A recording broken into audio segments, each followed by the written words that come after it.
Pues muy buenas tardes, saludamos a las y los mexicanos para informarles que estamos muy contentos. El día domingo 4 de febrero en la Sierra Sur, en el corazón de la Sierra Sur, los ciudadanos decían con el corazón en la mano, una gran alegría, que por fin algo pasó en Oaxaca, un sueño hecho realidad. Estuvo el presidente Andrés Manuel López Obrador inaugurando la autopista Barranca Larga a Ventanilla, una obra que lleva más de 15 años en construcción, y tuvo que llegar este gobierno de la transformación, que solo en 4 años se logró algo histórico: construir y terminar la autopista Barranca Larga a Ventanilla. La inversión como la columna vertebral para el desarrollo de una región, de un estado y de un país. Una autopista de más de 13,000 millones de pesos, la segunda que se entrega en mi estado y de las más importantes para detonar el desarrollo de la Sierra Sur y de la costa del Pacífico de nuestro país. Esta información queremos hacerla extensiva a nivel nacional, sobre todo el agradecimiento de mis hermanas y hermanos oaxaqueños. Pero también, por otro lado, nos da muchísimo gusto que el día 5 de febrero, un aniversario más de la Constitución de 1917 y de 1857, donde el presidente Andrés Manuel López Obrador presentó a esta soberanía las propuestas de reformas de la Constitución. Y cuando revisamos, una de las más importantes es el tema de las pensiones. ¿Cómo están las pensiones hoy en nuestro país? Las y los trabajadores solo se pueden pensionar por 2 vías, por la ley de 1973 y por la ley de 1997. ¿Cuál es la diferencia entre una ley y la otra? Que la ley de 1973 solo se pueden pensionar las y los trabajadores que se aseguraron antes del 1 de julio de 1997. Y lo pueden hacer por 2 vías, por cesantía y por vejez. Cuando es por cesantía es que los trabajadores tienen de 60 a 64 años. 60 años se pueden pensionar con el 85% de su salario, 61 con el 90, 62 con el 95, 63, así hasta llegar al 100%. Y por vejez, cuando cumple 65 años de edad, ellos se pensionan con el 100% de su salario. En esta, pues aportan de manera tripartita, por un lado la empresa o el empleador, los trabajadores y el Estado.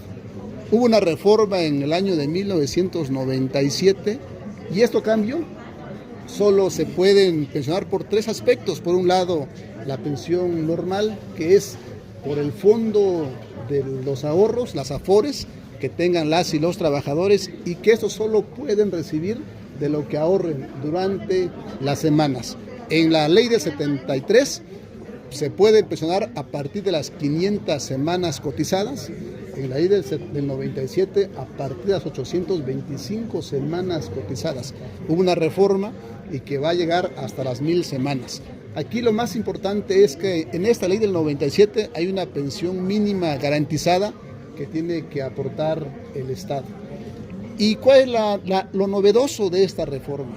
El objetivo principal es adicionar 3 párrafos al artículo 123 de nuestra Constitución, a donde te establece que hoy las y los trabajadores tienen derecho a una pensión digna y justa, que eso es lo más importante, y es revertir prácticamente para que los trabajadores se puedan pensionar con el último salario que tienen del trabajo, siempre y cuando también ahí te establece un salario base que van a ser de 16,000 pesos, que no excedan de eso. Si excedan de eso, el Estado no aportaría, pero un claro ejemplo: que un trabajador perciba 25,000 pesos mensuales de salario, se pensiona y no alcanza, y que alcance nada más 12,000, el Estado aportaría la diferencia para llegar a los 16,668 pesos para que se puedan pensionar. Nosotros lo vemos muy viable, primero porque garantiza que sin duda un retiro digno de las y los trabajadores.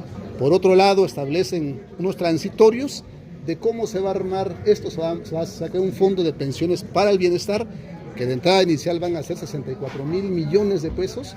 Se van a surtir estos fondos, primero con el 75% del INDEP, de lo que recauda, lo que incauta, lo que decomisa el INDEP, y luego la otra parte del excedente que pueda tener por la liquidación de Financiera Nacional de Desarrollo, también los cobros que se deban al SAT, al INSS y al ISSSTE por los organismos autónomos, por los estados, por los municipios.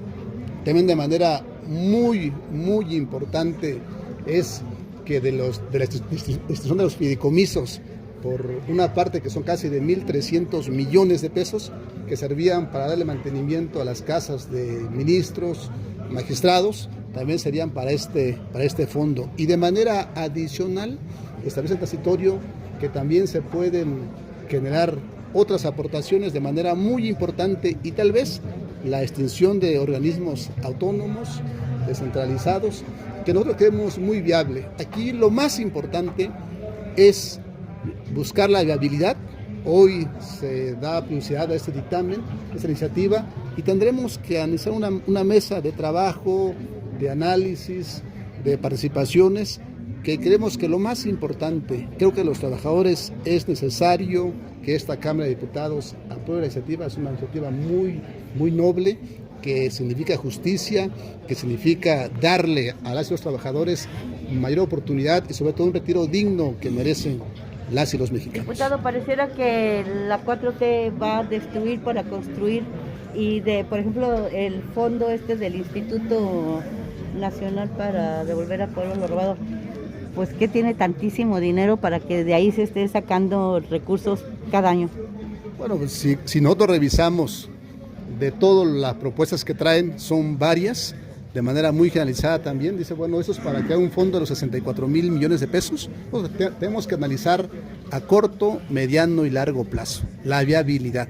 ¿Cuál sería la propuesta para poder garantizar que tengamos finanzas públicas sanas, que no colapse la economía, y lo más importante, que nos permita tener los recursos necesarios para un retiro digno de las y los trabajadores? Pero ya lo platicaron también con Hacienda, y hay números que garanticen estas pensiones, porque si nomás va a ser como fuegos artificiales. No, yo creo que lo más importante, hoy viene el trabajo legislativo, el parlamentario, para poder fundamentar. Ya llegará seguramente a través de este estudios cuánto será el impacto presupuestario y los requerimientos que se necesitan para poder garantizar la viabilidad de esta reforma. Nosotros vemos muy importante.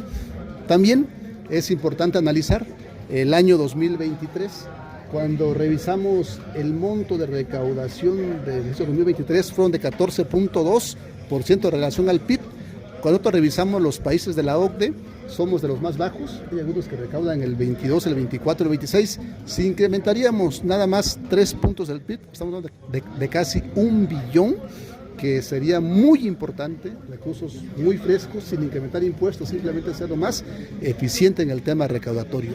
Viene el trabajo legislativo, viene el análisis, pero creemos que es de las iniciativas que sería muy viable, y por justicia a las y los mexicanos, yo invito para que todas las fuerzas pongamos en la mesa, y el objetivo sea aprobar esta iniciativa. ¿Pero qué les dice Hacienda? ¿Aumento de impuestos para la aplicación de algunas de estas reformas?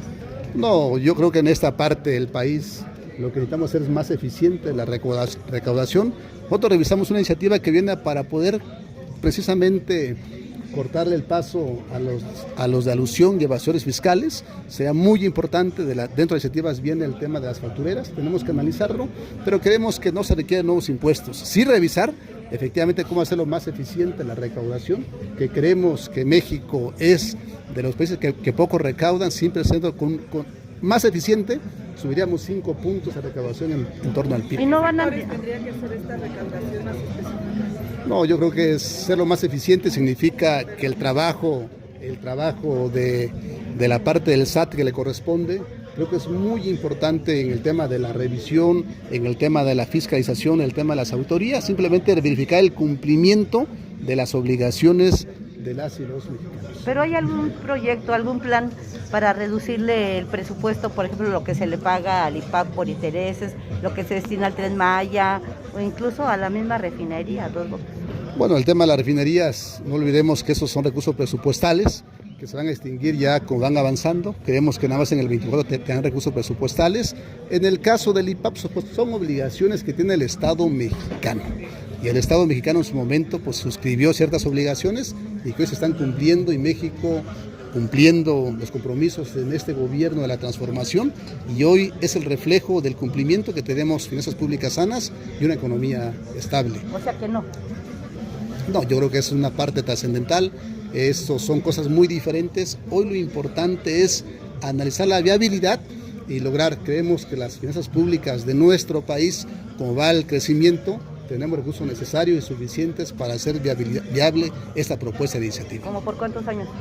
Los años que se requieren. Al final de cuentas, lo que nosotros necesitamos es el ahorro de las y los trabajadores. Necesitamos, naturalmente no todos van a pensionar, necesitamos generar los recursos, los fondos necesarios para, como van pensionándose, nosotros tenemos que planear no solo a un año, sino a 5, 10, 15, hasta 30 años, para que la economía sea estable y garantice efectivamente los recursos necesarios para las pensiones de las y los trabajadores. Se decía que el Fondo Semilla duraría hasta el 2031, pero solamente abarcaría pensiones, ¿no? Sí, el Fondo Semilla, que van a ser los 64,000 millones de pesos, es parte de lo que se iniciaría, pero es el trabajo nuestro ir garantizando los recursos por cada presupuesto, pero también ver la viabilidad para que cada día se esté incrementando y esto se vaya sumando a un gran monto. Hoy, por ejemplo, ¿cuánto se tiene en las cuentas de ahorros?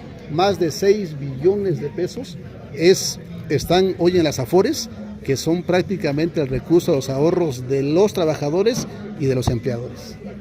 Diputado, en este caso, ¿de cuánto dices que sería en el primer, ahorita, que ya se reformara del Producto Interno Bruto, qué cantidad sería? No, mira, a ver, de la iniciativa dice que va a haber un fondo semilla, que es el Fondo de Pensiones para el Bienestar. Ajá. Que el objetivo principal es que se haga un fondo de 64,000 millones de pesos.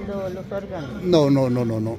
De esto se van a nutrir de la siguiente manera: 75% de los ingresos que va a tener esto para devolver al pueblo lo robado, así como también el excedente que se genere por la liquidación de Financiera Nacional de Desarrollo, lo que se genere de los ingresos por la venta de terrenos en el caso de Fonatur, así como también los ingresos que se cobren por los adeudos que se tenga al SAT, al IMSS y al ISSSTE, y de igual manera van a ser los ingresos por la extensión de ciertos organismos autónomos o descentralizados que permita el crecimiento. Creemos que con esa cantidad se puede nutrir el fondo por casi 64,000 millones de pesos.